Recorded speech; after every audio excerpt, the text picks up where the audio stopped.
بسم اللہ الرحمن الرحیم۔ شروع اللہ کے نام سے جو بڑا مہربان نہایت رحم والا ہے۔ درویشی یہ کہ کسی چیز کا لالچ نہ کرے، اور کوئی بے طلب لے آئے تو منع نہ کرے، اور جب لے لے تو جمع نہ کرے۔ اللہ رب العزت کی عبادت کے لیے کسی بھی قسم کی آزمائش کا سہارا مت لو، کیونکہ یہ توکل کے خلاف ہے۔ شیطان کا سب سے پسندیدہ بخیل مسلمان اور ناپسندیدہ گنہگار سخی ہے۔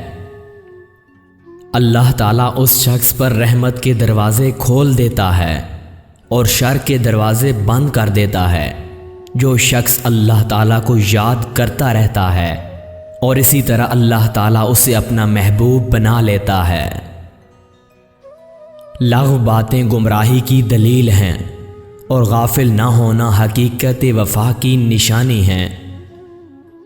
اعمال صالح کے بغیر جنت کی طلب اور اتباع سنت کے بغیر شفا کی امید اور نافرمانی کے بعد رحمت کی تمنا کرنا حماقت ہے۔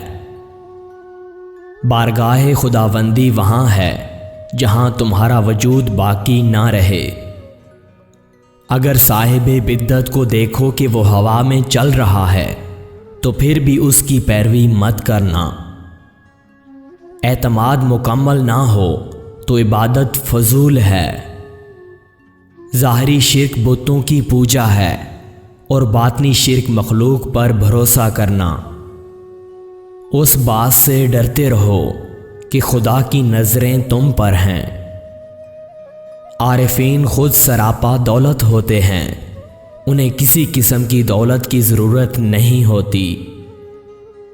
جس طرح برائی سننے کو ناپسند کرتے ہو، اسی طرح اپنی تعریف سننے کو بھی پسند مت کرو۔ خدا کے توکل پر بھروسہ کرنے والا مخلوق کے ضر و نقصان سے محفوظ رہتا ہے۔ نفس کی اتباع خدا کی گرفت کا سبب بنتا ہے۔ شہر کو نظر انداز کر کے کسی کی برائی یا بھلائی نہ کرو۔ دنیا کی محبت کے ذائقہ سے ناآشنا شخص حب الہی سے ہمکنار ہو جاتا ہے۔